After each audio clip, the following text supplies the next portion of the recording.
예수의 하나님 나라 복음의 구원론적 표현으로서의 칭의론, 이미 이 게세마네 이 주권의 전의 칭의론을 주권의 전의로 이해를 해야 된다. 사단의 나라에서 하나님 나라로 옮겨짐으로 이해를 해야 된다. 그런 데서 이미 여러분들이 이미 힌트를 받으셨겠지만 이 문제를 조금 더 자세히 다룰 필요가 있습니다. 먼저 이 볼트만과 에베하드 6년 등의 관찰에서부터 시작을 하십시다.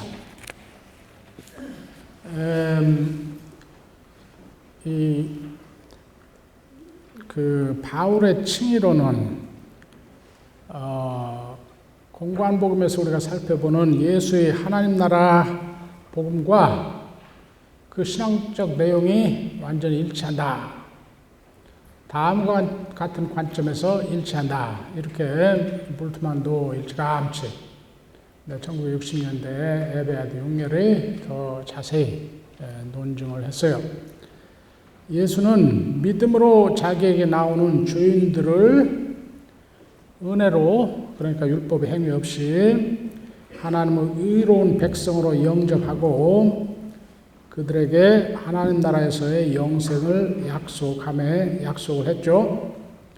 그것에 이 바울의 칭의론이 이방인들이 유대인들이 율법 행위 없이 은혜로만 믿음으로만 의인이라 칭함받는다는 것에 완전 상응한다 이렇게 봤어요. 특히 그 볼트만 6렬에 집중하는 것이 바울의 율법에 대한 비판을 굉장히 강조했어요. 이게 다 루터파 신학의 강조점에 따른 것이죠.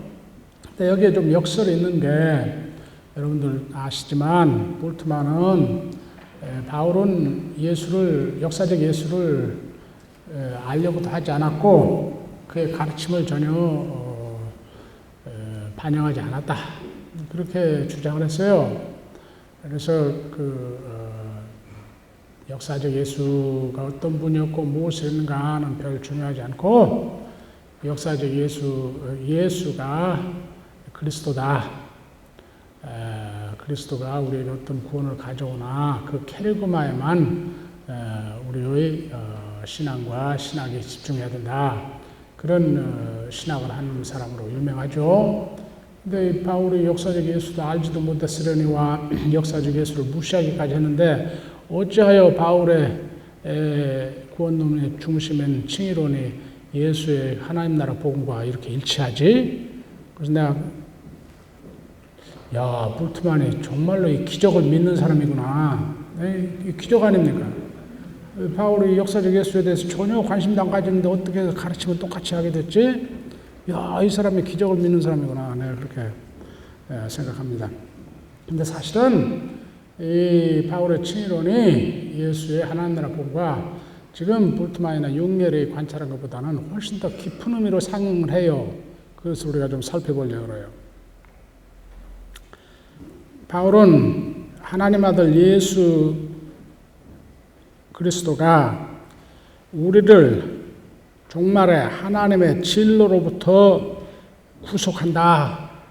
곧 칭의한다. 진로로부터 구속한다는 말은 칭의한다. 그 말에 이 법정적 개념이에요. 진로로부터 구속한다는 말은 법정적 개념. 죄의 심판에서 우리를 하나님의 진로로부터 구속한다는 말은 칭의한다 이 말이죠. 그런데 그때 하나님 아들이라는 칭호를 쓰는데 하나님 아들이 어떻게 우리를 하나님의 진로로부터 구속하냐? 두 가지란 말이에요. 하나는 그의 속죄제사로, 둘째는 죄의 심판대에서 하나님 앞에 심판석 앞에서 우리를 변호하심으로, 중보하심으로. 자, 죄의 심판 때에 우리의 칭의를 완성할 하나님의 아들 예수 그리스도. 바울은 가끔 복음을 하나님의 아들로 요약하고 정의해요. 내가 거기에 써놓은 구절들. 근데 바울만 그러는 게 아니에요. 우리 복음서들이나 이 신약의 다른 책들도 그래요.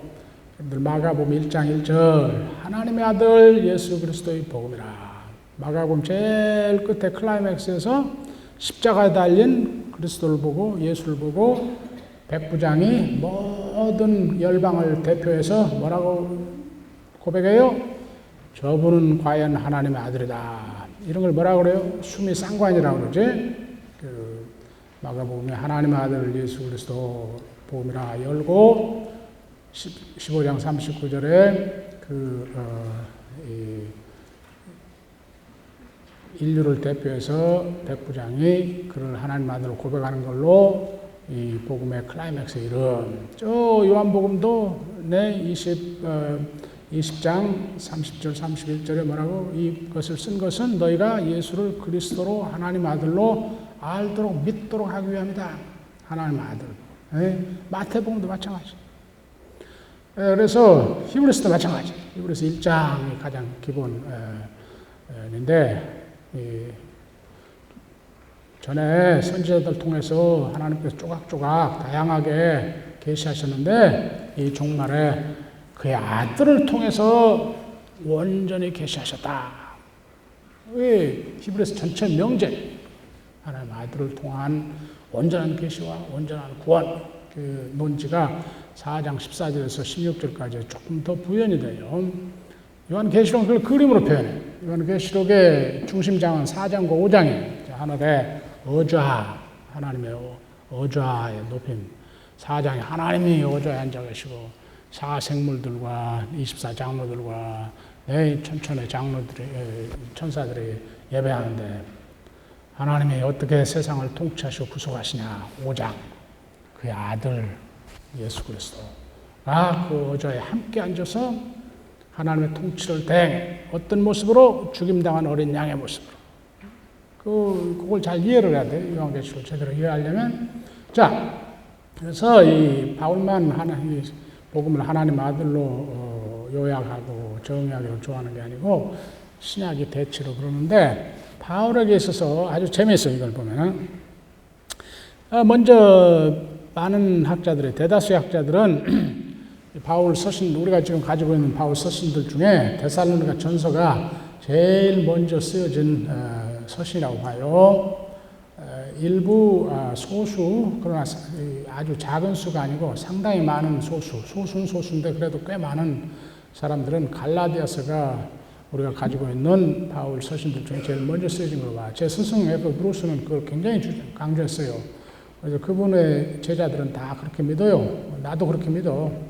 근데 하도 다른 사람들이 데살로니가 전서가 제일 먼저 쓰였다고 하니까 100배 양보해서 그렇다고 하고, 근데 제가 지금 데살로니가 전후서 주석을 그 Word Biblical Commentary 시리즈를 굉장히 오래 시간을 두고 쓰고 있는데 이 짧은 편지를 보면 볼수록 이게 갈라디아서보다 데살로니가 전서는 50년에 쓰였다는 것이 거의 학자들의 대부분의 학자들이 동의하는 거예요. 갈라디아서가 데살로니가 전서보다 먼저 쓰면 한 48년쯤에 쓰였는데, 그러니까 이 데살로니가 전서가 두 번째 편지라 해도 초기 편지야. 근데 이 편지를, 짧은 편지를 좀 깊이 주석을 하다 보니까 거기에 담긴 내용이 이 갈라디아서, 로마서, 빌립보서 등의 소위 이른바 후기 편지들과 내용이 아주 똑같아. 놀랍게 똑같아요. 그래서 하여간 이 초기 편지에 아주 중요한 구절 하나 보십시다. 1장 9절 10절. 데살로니가 전서 1장 5절에 바울은 이 데살로니가인들이 자기가 선포한 복음을 핍박 중에서도 성령이 주시는 기쁨으로 받았다는 것을 칭찬을 해요. 그리고는 그들의 이 복음을 이제 이 마게도니아와 아가야와 기타 지역에까지 전파하는 사람들이 되었는데, 그래서 그 동네 사람들이 너희들의 믿음에 대해서 우리에게 전하는데 이러이러하다 한다. 그게 1장 9절 10절이에요. 이게 그러니까 바울 복음의 요약이에요. 1장 9절 10절이에요. 그들이 마게도니아, 아가야와 기타 지역 사람들이 우리에 대해서 우리가 어떻게 너희들 가운데에 처음 선교하러 들어갔는지 어떠한 행태를 취했는지, 어떠한 자세로 선교했는지, 그리고 너희가 어떻게 우상들을 버리고 하나님께 돌아서서 사시고 참된 하나님을 섬기는지, 또 죽은 자들 가운데서 하나님께서 일으키신 하늘로부터 오는 그의 아들, 즉 우리를 장차 올 진노로부터 건져낼 예수를 기다리는지를 말한다. 여기 10절, 밑줄 친 부분이 10절이에요. 이게 지금 그 복음이 두 마디로 요약이 되는데, 하나는 우상을 버리고 사시고 참된 하나님, 한 하나님에 대한 믿음. 둘째는 그의 아들에 대한 믿음. 그의 아들이 어떤 분이라고요? 하나님께서 죽은 자들 가운데서 일으키신 분. 이게 그리스도가 우리를 위해서 죽고 부활했다. 이게 복음의 핵심이지. 그러니까 여기 지금 이걸 뭐라고 그래요? 그리스도 사건이 이렇게 간략하게 진술이 됐어. 그런데 어디에 강조점이 놓여 있어요? 일으키신. 그래서 하나님의 아들로 선언되신 분. 그분이 어쩐다? 장차 하늘로부터 와서 우리를 장차 올 하나님의 진노로부터 건져낸다. 진노로부터 건져낸다. 이게 뭐예요? 칭의한다 이 말이지. 하나님의 최후의 심판대 앞에서 칭의한다. 누가? 하나님의 아들이. 하나님의 아들이 어떻게 우리를 하나님 심판대 앞에서 의인이라 최종 선언을 받고, 그래서 하나님 진노로부터 구원을 받게 하는 거죠. 자, 바울은 데살로니가인들에게 선포한 자신의 복음 1장 5절을 이렇게 요약하는데, 그 복음의 핵심은 하나님의 아들 예수 그리스도가 그의 재림 때에 우리를 하나님의 진노로부터 구원하시리라는 것이다. 즉 우리의 칭의를 완성하시리라는 것이다. 그러면 바울은 그들에게 하나님의 아들 예수 그리스도가 어떻게 그렇게 하리라고 가르쳤을까?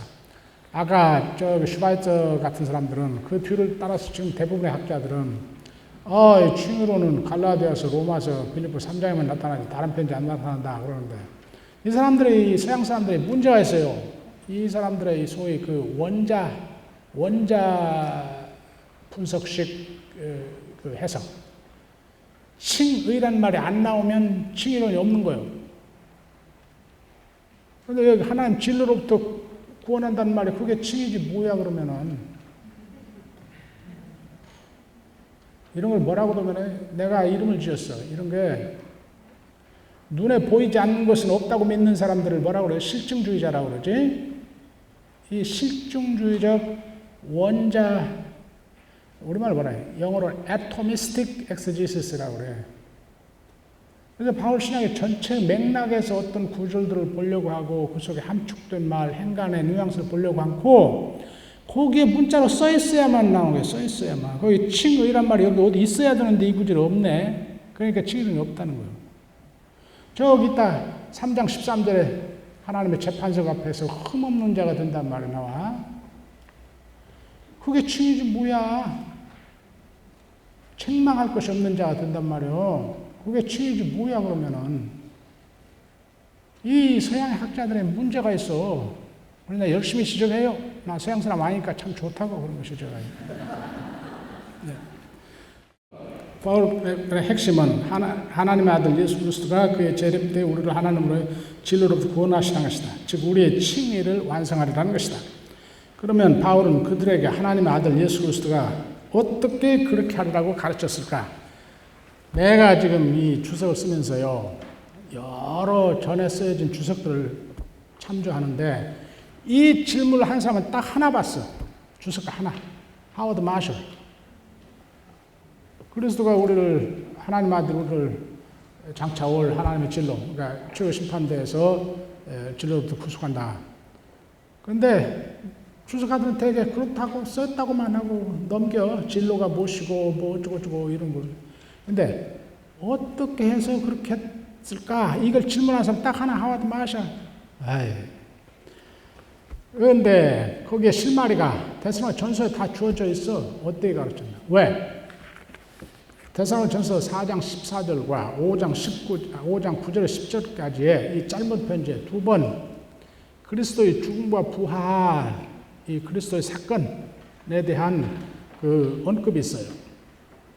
이런 걸 죽음의 형식이라고 해요. 그리스도가 우리 죄를 위해서 죽었다. 이 말을 The Death Formula라고 해요. 죽음의 형식. 그걸 두 번 인용을 해요. 이 죽음의 형식은 항상 뭘 말해? 그리스도의 우리 죄를 위해서 죽으신 대속의 제사를 말해. 대속의 제사. 그러니까 바울이 데살로니가들에게 대속의 제사에 대해서 가르쳤구나. 대속의 제사는 뭐예요? 하나님의 진리로부터 우리를 구출함이지. 우리 죄 문제를 해결해서 우리 죄에 대한 진리를 받아버리심으로 그래서 우리 죄를 위해서 그리스도가 하나님 아들로 대신 죽으심으로 우리를 구원하신다고 하는구나.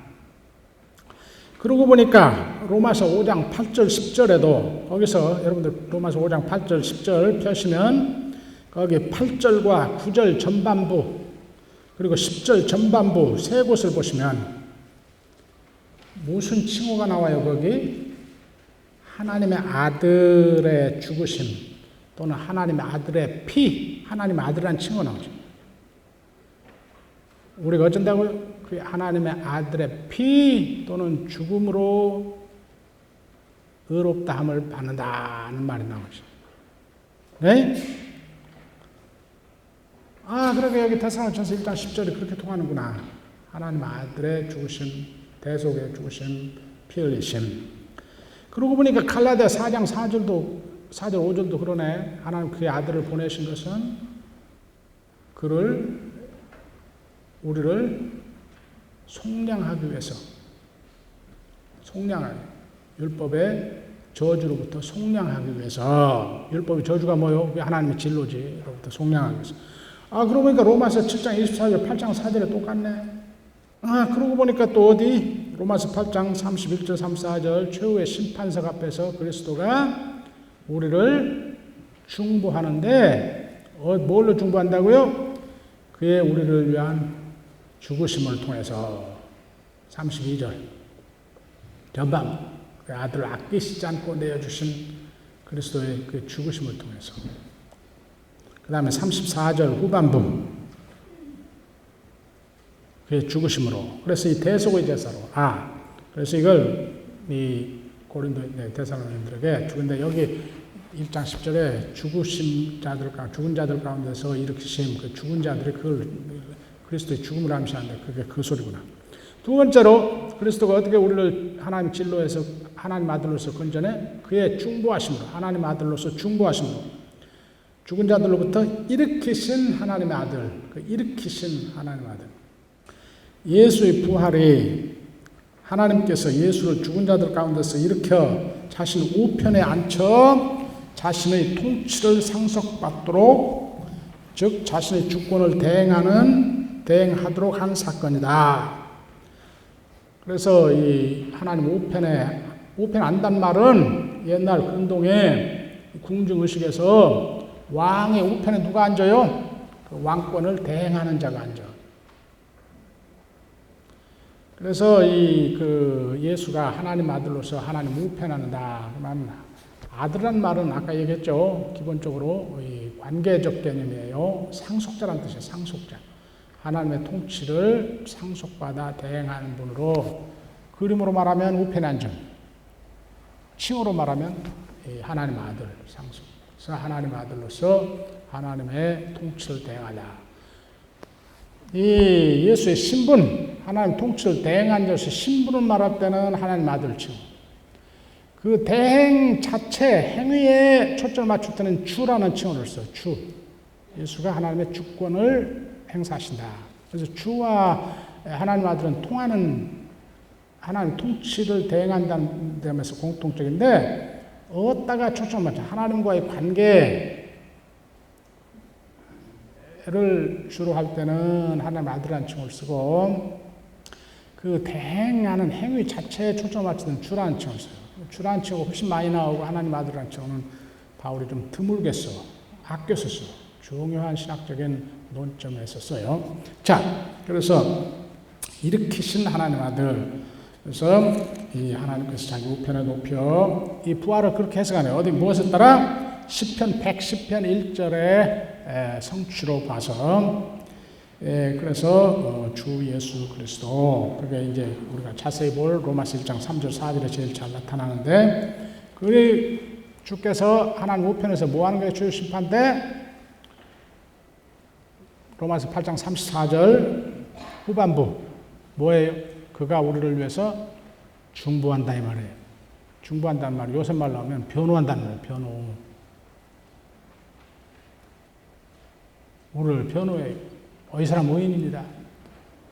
이 사람은 이 사단의 나라에서 하나님의 나라로 이전되어 하나님의 통치에 나의 주권에 의지하고 순종해 산 사람입니다 하고 변호한다 이 말이에요. 그렇게 해서 그러니까 자신의 죽음 대속 우리 죄를 덮어버리고 씻어버리고 죄가를 치르는 제사로 그리고 최후의 심판대에서 변호로 우리를 하나님의 진로로부터 건져내. 로마서 5장 8절 10절까지 거기에 뭐가 나와? 진로라는 개념인데 하나님 진로라는 개념. 하나님 진로를 통해서 로마서 5장 8절 10절에 뭐라고 그래요? 그의 피로 첫째, 그 다음에 하나님 아들의 사심으로 거기에 사심이란 말이 나오죠. 생명이란 말 나오지. 그게 부활을 말하는 거예요. 부활, 죽음과 부활. 부활은 뭐 아까 하나님 우편에 높여 우리를 위해서 중보하신. 그래서 로마서 5장 8절 10절이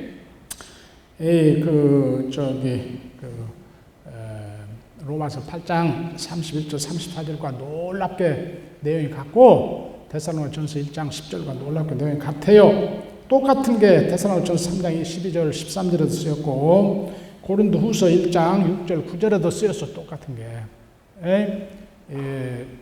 주 예수 하나님께서 우리를 최후의 심판 때에 흠없는 자로 확인을 해. 그리스도를 통해서. 근데 그 9절, 그게 고린도전서 1장 6절에서 8절까지예요. 근데 바로 9절에 왜 우리가 그걸 확신할 수 있느냐? 그의 아들과 교제하도록, 그 하나님 아들이라면 그의 아들과 교제하도록 그의 아들의 구원의 사건에 참여하도록 부르신 하나님은 신실하시기 때문에, 우리말로 하면 미쁘시기 때문에 그 말을 한 거예요. 그러니까 그가 우리를 최후의 심판에서 흠없는 자들로 확인할 것을 확신한다. 바울이 지금 고린도인들이 흠투성인 것이 지금 고린도전서 본론에서 지금 말할 거거든. 그럼에도 불구하고 바울이 어디다가 지금 희망을 거는 거예요. 하나님의 신실하심, 하나님 아들의 지켜주시고 변호하심, 거기다가 소망을 걸고, 그게 이 고린도전서 서문의 그 감사 부분에, 감사와 기도 부분의 마지막이에요. 클라이맥스예요. 1장 6절에서 9절까지. 거기도 하나님 아들. 하나님 아들이 뭐 한다고? 우리를 이 하나님 심판대에서 흠없는 자들로 확인하는 역할을 한다. 자, 그래서 이 고린도 데살로니가전서 1장 10절에 요약된 이 하나님 아들의 죽은 자로서 죽음을 통해서 그 속죄 제사로, 그리고 하나님 우편에 높임 받은 분으로 우리를 위한 변호함으로 우리를 최후 심판에서 하나님 진로로부터 건져내신다. 그 구원을 완성하신다. 그 말이 지금 보시는 바와 같이 로마서 5장, 로마서 8장, 고린도전서 1장 6절 9절과 같은 내용으로 표현이 됐다. 자, 하나님의 아들의 복음, 로마서 1장 2절 4절, 고린도전서 15장 23절 28절, 아까 본 골로새서 1장 13절 14절, 갈라디아서 4장 4절 5절, 로마서 8장 3절 4절 등등. 이 로마서 1장 3절에 4절은 모든 주석가들이 동의하듯이 바울이 인용하는 예루살렘 교회의 신앙 고백이에요. 또는 복음 선포 양식이에요. 왜 그렇게 이 모든 주석가들이 동의하냐면 거기 어휘들이 바울이 잘 쓰지 않는 어휘들이에요. 그래서 금방 이게 원래 샘조건으로 만들어진 신앙 고백을 바울이 문자적으로 번역했구나 알게 돼요. 근데 하여간 거기에 보면은 이 바울이 8장 2절부터 1장 2절부터 복음을 정의하죠. 1절에 자기가 복음을 선포하도록 성별된 사도인데 복음은 첫째로 그 저자가 누구라고요? 하나님의 복음이라. 하나님이 저자예요. 둘째, 구원사적으로 또는 계시사적으로 정의해요.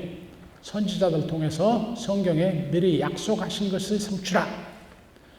셋째, 내용적으로 정의해. 내용은, 복음의 내용은 뭐라? 하나님의 아들이다. 복음은 하나님의 아들에 관한 것이다. 복음의 내용이 뭐라고요? 하나님의 아들이다. 그리고는 아까 이야기한 대로 예루살렘 교회의 이 복음 또는 신앙 고백을 요약하는데, 이 복음은 하나님 아들에 관한 건데, 하나님 아들은 육신적으로는, 여기 육신적으로는 성결의 영으로는, 성결의 영이란 말, 바울의 성결의 영이란 말을 쓰지 않지, 그냥 성령이라고 그러지. 근데 성결의 영이라, 이런 게 다 셈적 언어적인 특색이라고요. 근데 육신적으로는, 성결의 영으로는 요 말을 어떻게 번역해야 하고 어떻게 이해할지 이게 좀 힘들어. 주석하기 힘들어요. 육신적이란 말이, 육신이란 말이 바울의 육신이란 말 많이 쓰죠. 근데 거기 바울이 쓰는 언어가 좀 달라요. 그냥 바울은 육신이란 말은 이 몸이란 말과 구분해 쓰면서 굉장히 부정적으로 쓰이지, 하나님께 자기 주장하는 존재로서의 인간을 육신이라고 해요. 그래서 이 죄와 이 죽음에 얽혀 있는 인간 실존을 육신이라고 그래. 근데 몸이란 말은 바울은 우리 몸 또는 우리 실존 전체, 이때 주로 이 부정적인 뜻을 많이 담지 않고 중립적으로 써요, 몸이란 말은. 근데 그래서 우리 몸을 산재서라고 해요. 우리 실존 전체를 산재서라고 하죠. 그러나 육신을 산재서라고 그런 말 안 해요. 육신은 항상 죄와 얽혀 있는 죽음의 숙명지어진 하나님께 자기 주장하는 존재로서 인간을 말해요. 근데 여기 지금 육신이란 말은 그런 부정적인 뜻이 없어요. 그러니까 인간으로서는, 그 말이에요. 인간으로서는 다이수스로 낳고, 아마 우리말 번역이 다이수 혈통으로 하는데 혈통 지워버리고 씨란 말 쓰세요. 꼭 씨란 말 꼭 써야 돼. 왜? 이게 사무엘하 7장 12절 말을 인용하는 거거든. 다이수 씨. 그 다음에 저기 로마서 끝에 15장 13절에 다이수 씨란 말이 또 한 번 나와. 그래서 이 1장 3절과 저 15장 13절에 숨이 쌍관이 이루거든. 다이수 씨란 말이. 그러니까 씨란 말이 함께 쓰여야 그걸 알게 돼요. 한쪽을 혈통이라고 해놓으면은 그게 이렇게 상응하는지를 몰라. 다이수 씨에서 낳고 성결의 영으로는, 성결의 영에 의하여 또는 영으로는, 번역하기 어려워요. 우리말 거기 번역이 잘못됐어요. 이 능력으로 하나님 아들로 선언되셨다. 그런데 그 능력으로가 선언됐단 말을 수식하는 부사가 아니야. 부사구가 아니에요. 하나님 아들을 수식하는 형사구야. 그러니까 권세를 행사하는, 주권을 행사하는 하나님 아들로 등극했다 또는 선언됐다. 그렇게 했어요. 권세를 행사하는 하나님 아들. 다시 말해 하나님의 대권을 위임받아 행사하는 하나님 아들로 등극했다 또는 공표됐다. 공표됐다. 어떻게 해서? 죽은 자들 가운데서 일으켜져서. 능력을 행사하는, 하나님의 권세를 행사하는 하나님 아들은 무슨 뜻이냐? 주라는 뜻이다. 주 예수 그리스도. 그건 바울의 부언이야.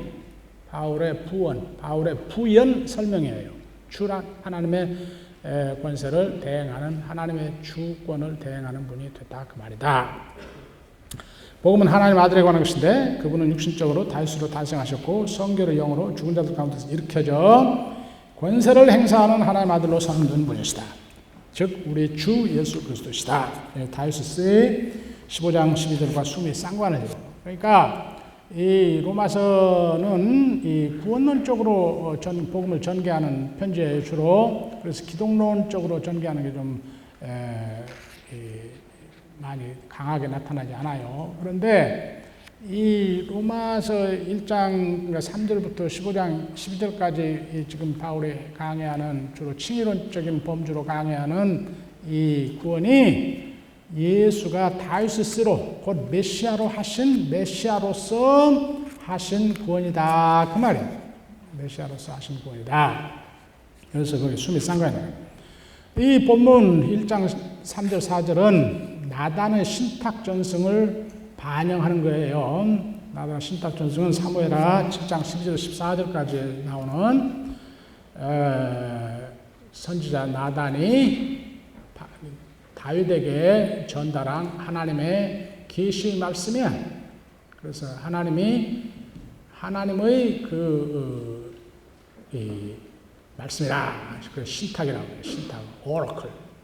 그래서 이 다윗이 이 왕국을 정착시키고 예루살렘 자기 왕궁을 근사하게 지어놓고, 그리고 애를 써서 뭐 하려고 그랬어요? 성전을 크게 지려고 자료를 모으고 뭐 준비를 했지. 그런데 하나님께서 나단을 보내서 다윗에게 약속을 해요. 뭐라고?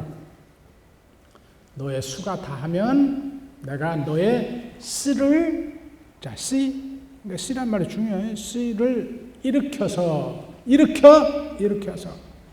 내 왕위에 앉혀서 너의 집을 세우겠다. 너의 왕조를 세우겠다. 그가 나의 아들이 되고 내가 그의 아비가 된다. 그 말은 무슨 말이에요?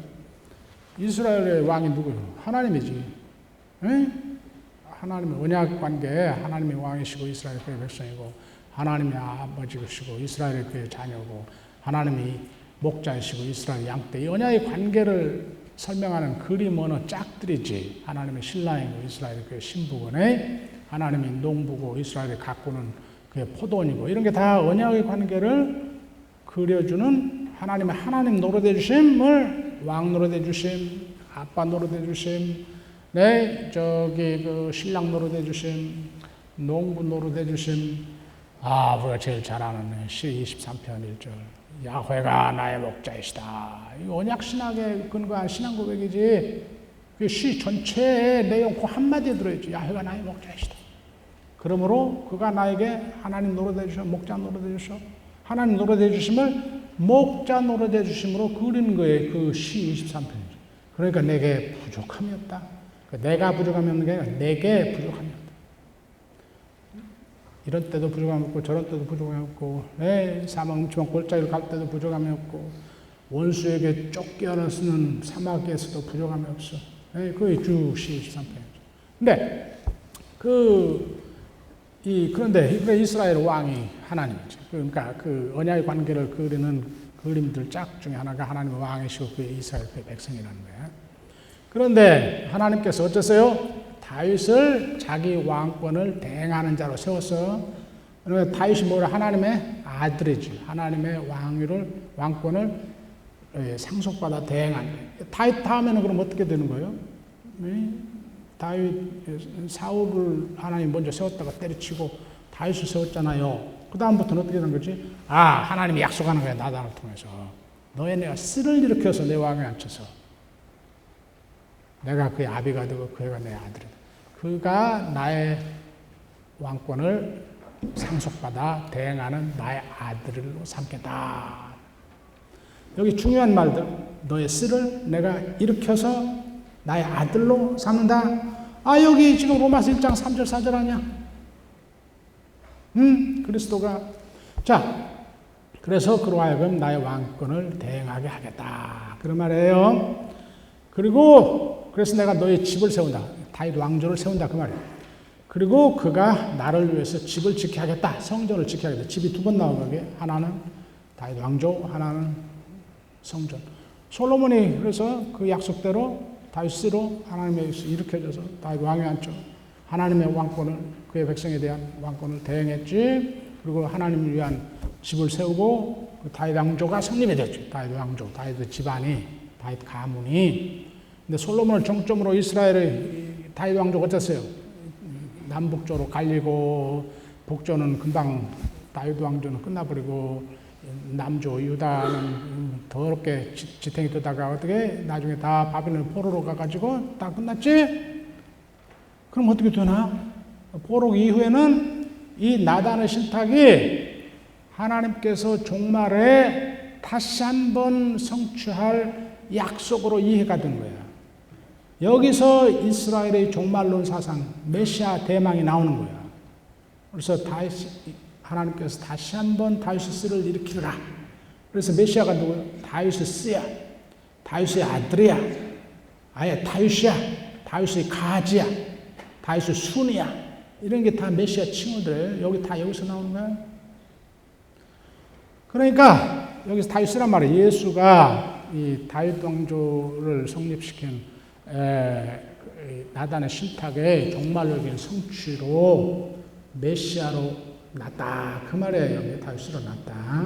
근데 그를 하나님께서 죽은 자들 가운데 일으켜 자기 우편에 높여나면 시편 110편 1절을 지금 그의 부활이 하나님께서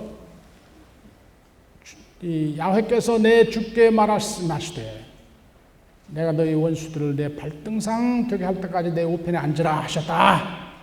다윗은 노래로 되어 있어 110편에. 예수도 알쏭달쏭하게 그 문제를 가지고 그 본문을 인용하면서 당시 서기관들의 메시아론에 대해서 시비를 걸어요. 예수께서. 자, 저기 마가복음 12장에 보면은 자, 그런데 예수의 죽음과 부활을 체험한 제자들이 보기에 시편 하나님께서 예수를 죽은 자 가운데 일으키시면 자기 우편에 앉히십니다. 그래서 여기 이 사무엘하 7장 12절 14절에 내가 너의 씨를 일으켜 내 왕위에 앉힌다고 한 말이 성취됐다. 그러니까 다윗의 씨가 하나님 뭐라 나의 아들을 삼겠다고 그랬지? 그러니까 하나님 아들이 예수가 하나님 아들로서 하나님의 대권을 위임받아. 이제 뭐래? 정확히 말하면 역사적 예수는 메시아로 지명된 분이야. 그런데 이제 죽음과 부활을 통해서 메시아적 행위를 하심으로 이제 하나님 우편에 메시아 하나님 아들로 선포된 거예요. 선포된 거예요. 권세를 행사하는 시대에 하나님의 나라를 선포하면서 죄 용서의 권한을 대행하시고 사단의 권세를 꺾으면서 죄인들을 회복하고 병자들을 치유하는 하나님의 그 구원의 통치를 예수가 대행했어요. 그런데 이제야말로 사단의 최후의 무기인 죽음까지도 극복해서 사단의 자녀 세력을 발등상 만드는 일을 하시는 하나님의 권세 휘두르는 하나님 아들로 높이셨다. 그 소리야 이게 지금 1장 3절, 로마서 1장 3절 4절에서 인용하는 예루살렘 교회의 복음 선포가